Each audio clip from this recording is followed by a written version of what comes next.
ठीक है। Subject name is, subject का क्या नाम है? Name of the subject is heat transfer. Okay, तो आज फर्स्ट लेक्चर है। तो फर्स्ट लेक्चर में हम लोग क्या कवर करेंगे आज कि हीट ट्रांसफ़र होता क्या है, definition of heat transfer, after that importance of heat transfer, है ना, in the field of mechanical engineering and other engineering field. उसके बाद हम लोग देखेंगे, क्या देखेंगे, मोड्स ऑफ हीट ट्रांसफ़र। तो मोड्स ऑफ हीट ट्रांसफ़र में आज हम कवर करेंगे ओनली कंडक्शन। ठीक है, तो इस तरह से जब हम आज लेक्चर शुरू करेंगे तो कुछ आप लोग को स्टार्टिंग में कंसेप्ट बताएंगे और कुछ स्लाइड से भी आपको दिखाएंगे। तो सबसे पहले हम लोग शुरू करेंगे कि हीट ट्रांसफ़र होता क्या है, what is the definition of heat transfer. कोई बता सकते हैं? हीट ट्रांसफ़र का डेफिनेशन कोई बता सकते हैं? What is the definition of heat transfer?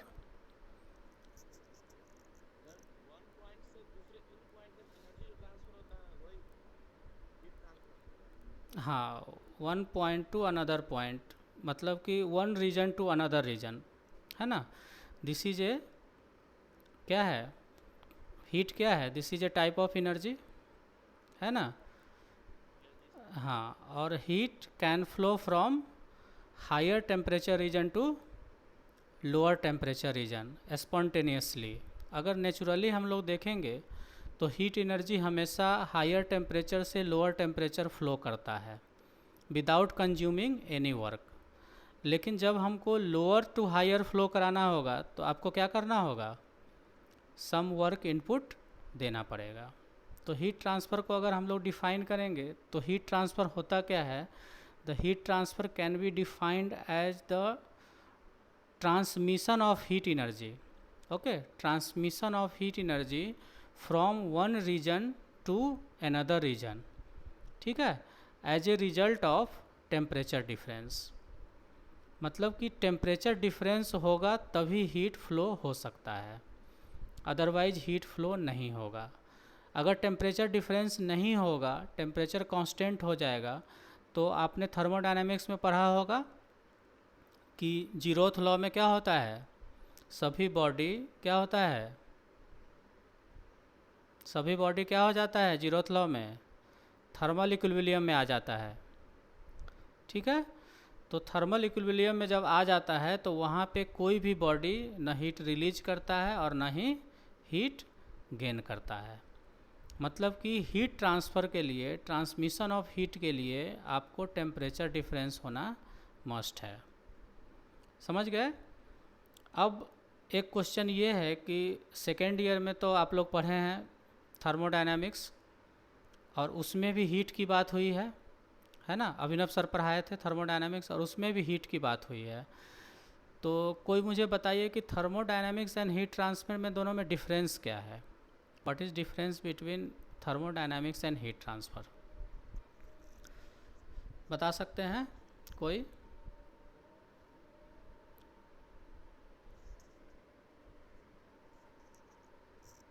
Ayushman, Irshad,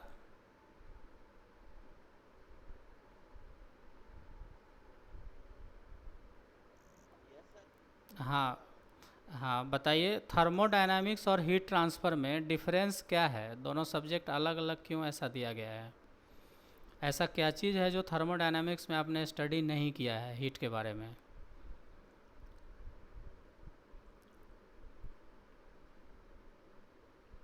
thermodynamics में हम लोग क्या देखे थे सेकेंड ईयर में जब आप थर्मोडायनामिक्स पढ़े थे? तो थर्मोडायनामिक्स क्या है, this is A science of energy, है ना। हाँ, हीट के बारे में प्रॉपर्टीज़ बताता है, वेरी गुड।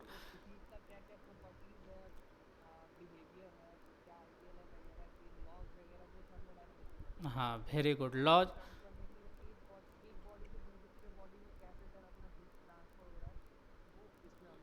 हाँ, वो इसमें पढ़ेंगे। और एक मिसिंग डेटा आपको क्या हो गया अभी बोलने में, कि one body to another body जब हीट ट्रांसफ़र होता है तो उसका टाइम कैलकुलेशन हम थर्मोडायनामिक्स में नहीं पढ़े थे। कहीं पे भी ऐसा न्यूमेरिकल आप नहीं पढ़े होइएगा कि इस बॉडी को 10 डिग्री टेम्परेचर, सपोज कोई बॉडी जो है 80 डिग्री सेंटीग्रेड पे है और उसको हमको रूम टेम्परेचर पे लाना है, तो कितना टाइम लगेगा, है ना। How much time taken from a body a, है ना, for reaching at temperature 30 degree Celsius और 27 डिग्री सेल्सियस, है ना, टेम्परेचर बोल सकते हैं। तो कितना टाइम लगेगा उसको कैलकुलेट किए थे थर्मोडायनेमिक्स में? थर्मोडायनेमिक्स में कैलकुलेट किए थे? नहीं किए थे, है ना। तो थर्मोडायनेमिक्स एंड हीट ट्रांसफ़र में सिमिलरिटीज़ है। सिमिलरिटीज़ कुछ क्या है कि हम थर्मोडायनेमिक्स के लॉज को यहाँ पे एज ए फ्रेमवर्क यूज करेंगे, है ना। द लॉज ऑफ थर्मोडायनेमिक्स, है ना, can be used as a framework in heat transfer subjects, ठीक है। तो उसको यूज करेंगे, लेकिन यहाँ पे क्या है कि हम टाइम को भी कैलकुलेट करेंगे, समझ रहे हैं। और दूसरा, हाँ, और दूसरा इम्पोर्टेंस क्या है मैकेनिकल इंजीनियर के फील्ड में, क्या इसका इम्पोर्टेंस है कि जब भी आप कोई डिवाइस, थर्मल डिवाइस का डिज़ाइन करते हैं, चाहे वो हीट इंजन हो, चाहे वो रेफ्रिजरेटर हो, है ना, चाहे वो कंडेंसर हो, तो जो भी आप थर्मल डिवाइसेस का जब डिज़ाइन करते हैं तो हीट ट्रांसफ़र का जो प्रॉब्लम आता है डिज़ाइनिंग में, वो काफ़ी इम्पोर्टेंट है। मतलब कि आपको हीट ट्रांसफर्स को हमेशा जो है ध्यान में लेकर के चलना पड़ेगा अगर वो थर्मल डिवाइस है। क्यों लेके चलना पड़ेगा? क्योंकि अगर किसी भी डिवाइस का अगर टेम्परेचर्स क्या होगा कि ज़्यादा बढ़ेगा तो वो डिवाइस काम करना बंद कर देगा, है ना। It may be failure. जैसे कि हम लोग बोलते हैं कि कोई बाइक है तो आप 100-200 किलोमीटर जाओ, या स्कूटी से जाते हैं तो बोलता है कि 50 किलोमीटर जाने के बाद आपको थोड़ा देर 15-20 मिनट इंजन को रेस्ट देना पड़ेगा। ऐसा क्यों बोलते हैं? क्योंकि अगर उसके, हाँ, इंजन को कूल होने के लिए टाइम चाहिए, है ना। लेकिन वही कार की जब बात होती है तो आप 300, 400, 500 किलोमीटर भी लगातार जाते हैं, है ना। तो क्यों ऐसा होता है? बाइक से हम 500 किलोमीटर लगातार नहीं जा सकते हैं, लेकिन कार से जा सकते हैं। हाँ, कूलेंट कूल्ड, वाटर कूल्ड होता है, वेरी गुड। तो वहाँ पे जो है कूलिंग प्रोसेस जो है वो हमेशा चलते रहता है कार के केस में, है ना। और कूलिंग जब हम वाटर या कूलेंट के थ्रू करते हैं तो वो आपका फास्ट कूलिंग होता है ना। मतलब कि रेट ऑफ कूलिंग वहाँ पे क्या होता है? रेट ऑफ कूलिंग ज़्यादा होता है as compare to air cooled engine. वही, हाँ, वही जब हम बाइक की बात करते हैं तो वहाँ पे रेट ऑफ कूलिंग जो है कम होता है, और वाटर कूलिंग का प्रोविज़न हम वहाँ नहीं बना सकते हैं क्योंकि हमारा जो डिज़ाइन है वो काफ़ी बड़ा हो जाएगा और काफ़ी भारी हो जाएगा गाड़ी, है ना, और काफ़ी स्पेस भी लेगा। तो वो सब चीज़ को ध्यान में रख करके जब बाइक बनाया जाता है तो बोला जाता है कि ये शॉर्ट डिस्टेंस के लिए है, लोकल जर्नी कवर करने के लिए बाइक होता है, ज़्यादा लॉन्ग आप ट्रेवल नहीं कर सकते हैं। लेकिन जब हम वाटर कूल्ड इंजन की बात करते हैं तो वो लॉन्ग ट्रेवलिंग के लिए अलाउ होता है। तो वहाँ पे कूलिंग रेट जो आता है वही हीट ट्रांसफ़र है। मतलब कि हीट ट्रांसफ़र सब्जेक्ट में आप हमेशा रेट ऑफ हीट एनर्जी की बात करेंगे, है ना। रेट क्या है, हीट ट्रांसफ़र का रेट क्या है, मतलब कि रेट ज़्यादा है या रेट कम है। और दूसरा उसका रिलेशन किस चीज़ से हो जाएगा? टाइम के साथ रिलेशन होगा। मतलब कि टाइम के साथ इसका रेट ऑफ कूलिंग कांस्टेंट है या टाइम के साथ ये अनकांस्टेंट है ना। तो इस तरह से आप हीट ट्रांसफ़र सब्जेक्ट में बात करेंगे हम लोग कि रेट ऑफ इसका कूलिंग क्या है, रेट ऑफ हीटिंग क्या है।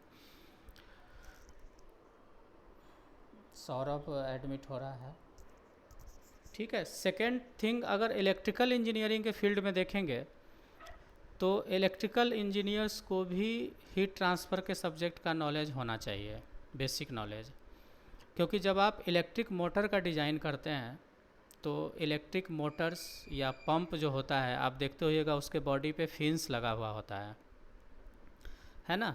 तो फिन्स क्यों लगा हुआ होता है, और जब घर में मोटर हम लोग चलाते हैं तो बोला जाता है कि 1 घंटा मोटर चल गया, गर्म हो गया है, बंद कर दो, ऐसा जनरली सुनते हैं, है ना। तो घर में जब हम मोटर चलाते हैं 1 घंटा चल गया, फिर हम बंद भी करते हैं, उसको थोड़ा कूल होने देते हैं, ठीक है। और हमारा टैंक का भी कैपेसिटी इतना होता है कि हम लोग 1 घंटा में उसको फुलफ़िल कर लेते हैं। लेकिन वही अगर आपको बोला जाए कि दिन भर मोटर चलाएं तो क्या होगा। अगर दिन भर अगर आप मोटर चला दीजिएगा तो मोटर जल जाएगा, जल जाएगा कि नहीं। लेकिन 1 घंटा जो, हाँ, इंजीनियर के द्वारा जो 1 घंटा लिमिट सपोज दिया गया है कि इस मोटर को हम 1 घंटा रन करेंगे उसके बाद बंद करेंगे, इसका मतलब क्या है कि 1 घंटा चलने के बाद भी अगर हम उसको चलाएंगे तो वो मैक्सिमम टेम्परेचर लिमिट पे पहुंच जाएगा और उस समय वो डिवाइस फेल्योर हो सकता है ना। तो 1 घंटा जब भी चलते रहता है तो वो गर्म होता है, लेकिन हम लोग वहाँ से हीट ट्रांसफ़र का प्रोविज़न भी देते हैं। तो हीट ट्रांसफ़र का प्रोविज़न देने से होता क्या है कि जो फिन्स है वो क्या करता है कि कंटिन्यूसली सराउंडिंग में हीट को ट्रांसफ़र करते रहता है, और वो डिवाइस 1 घंटा अलाउ करता है आपको, है ना। तो इलेक्ट्रिकल इंजीनियरिंग के फील्ड में, अगर आप इलेक्ट्रॉनिक्स के फील्ड में देखेंगे तो टीवी है, वीसीआर है, एलसीडी है, या जो भी आपका इलेक्ट्रॉनिक गैजेट्स है वो सब में भी कूलिंग का प्रोविज़न होता है ना। कूलिंग का प्रोविज़न होता है कि नहीं। अगर उसमें आप फिन्स, हाँ, अगर आप फिन्स नहीं लगाएंगे तो क्या होगा कि वो डिवाइस फेल्योर हो सकता है, ठीक है। और सबका एक मैक्सिमम लिमिट दिया हुआ होता है। तो अब आपके मन में क्वेश्चन आता होगा कि ये हम कैसे समझेंगे कि किसमें कितना देर तक चलाना है और कैसे उसका डिज़ाइन करना है। तो एक सिंपल सा एग्जांपल हम आपको बता रहे हैं कि जब आप सपोज मान लीजिए कि कोई थर्मल डिवाइस का डिज़ाइन कर रहे हैं और आपको पता है कि ये डिवाइस 1 घंटा तक हम वर्क करेंगे, है ना। मैक्सिमम लिमिट सेट कर दिए कि हम 1 घंटा इसको चलाएंगे। तो 1 घंटा चलाने के बाद उसका टेम्परेचर कितना तक जाता है, मैक्सिमम टेम्परेचर कितना जाता है, उसको नोट कर लेंगे। मान लीजिए कि उसका टेम्परेचर 150 डिग्री तक जाता है। तो 150 डिग्री तक जाता है तो आप क्या करेंगे कि उस 150 डिग्री को कम करने के लिए आप क्या करेंगे कि वहाँ पे कुछ डिवाइस अटैच करेंगे, कुछ पार्ट्स अटैच करेंगे, जैसे कि फिन्स है। फिन्स क्या है, जस्ट लाइक ये आपका मेटल का स्ट्रिप है। जो मेटल का स्ट्रिप है वो किसी भी शेप में आप काट दीजिएगा तो वो फिन्स हो जाएगा। वो डिज़ाइनर के ऊपर डिपेंड करता है कि वो रेक्टेंगुलर शेप लेना चाहता है या सर्कुलर फिन्स लगाना चाहता है या ट्रायंगुलर फिन्स लगाना चाहता है। तो फिन्स क्या करता है कि हीट ट्रांसफ़र एरिया को क्या करता है, इंक्रीज कर देता है। हीट ट्रांसफ़र एरिया जब इंक्रीज होता है तो उस मेटल में वो हीट क्या होता है कि यूनिफॉर्मली डिस्ट्रीब्यूट हो जाता है। तो जब आप हीट ट्रांसफ़र एरिया को बढ़ाते हैं तो आपका rate of heat transfer increase होता है और जो डिवाइस है उसका टेम्परेचर आपका क्या होगा, डिक्रीज होगा। तो इंजीनियर्स का मेन मोटिव क्या होता है कि मैक्सिमम टेम्परेचर लिमिट्स और मिनिमम टेम्परेचर लिमिट्स। तो मिनिमम टेम्परेचर लिमिट्स आपका क्या है डिज़ाइन में, रूम टेम्परेचर है ना। तो कोई इंजीनियर क्या करता है कि ऐसा डिवाइस लगाता है वहाँ पे, कूलिंग डिवाइस, कि वो हमेशा जो है जैसे ही टेम्परेचर बढ़ेगा तो उस टेम्परेचर पे ले आएगा, उसके हीट को रिजेक्ट कर देगा। जैसे ही रूम टेम्परेचर बढ़ेगा उसके हीट को रिजेक्ट कर देगा, है ना। तो इस तरह से क्या होता है कि जैसे एसी के केस में क्या होता है कि कंटिन्यूअसली रिमूवल होते रहता है हीट का। एयर कंडीशन के केस में जब डिज़ाइन करते हैं तो अगर आपका इन्वर्टर एसी है, अभी तो सब लोग के घर में इन्वर्टर एसी रहता है, तो इन्वर्टर एसी के केस में क्या है कि वो ऑप्टिमम टेम्परेचर मेंटेन हो गया। सपोज आप 18 डिग्री 20 डिग्री पे रखे हैं, तो जब ऑप्टिमम टेम्परेचर मेंटेन हो गया तो उसके बाद वो बंद हो जाता है उसका फ़ैन। लेकिन जैसे ही टेम्परेचर बढ़ेगा तो फिर से वो हीट को रिमूव करना स्टार्ट करेगा, फिर से कंप्रेसर स्टार्ट हो जाएगा। तो इस तरह से क्या होता है कि उसको कंटिन्यूअसली वो हीट ट्रांसफ़र करते रहता है फ्रॉम रूम टू सराउंडिंग, है ना। लेकिन आप ये बताइए कि एयर कंडीशंस जब खरीदते हैं तो उसमें एक चीज़ हमेशा बोलता है कि ये इंस्टेंट कूलिंग देगा। बोलेगा क्या जो सर अगर आप इस एसी को लगाते हैं तो 8-10 सेकंड में ही पूरे रूम को कूल कर देगा। मतलब कि वहाँ पे वो किस चीज़ का बात कर रहा है, रेट ऑफ हीट ट्रांसफ़र की बात कर रहा है। उस एयर कंडीशंस का rate of heat transfer high है as compared to other air conditioning.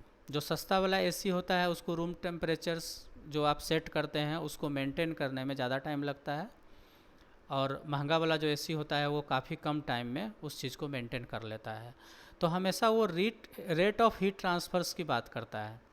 ठीक है, तो हम लोग जो हीट ट्रांसफ़र सब्जेक्ट में जो स्टडी करते हैं वो हमेशा आप one region to another region heat जो ट्रांसफ़र होगा उसमें कितना टाइम लगेगा, उसका रेट क्या है, उसको इंक्रीज डिक्रीज आप कैसे कर सकते हैं, तो ये सारा जो डिज़ाइन है वो ये सब्जेक्ट आपको बताएगा।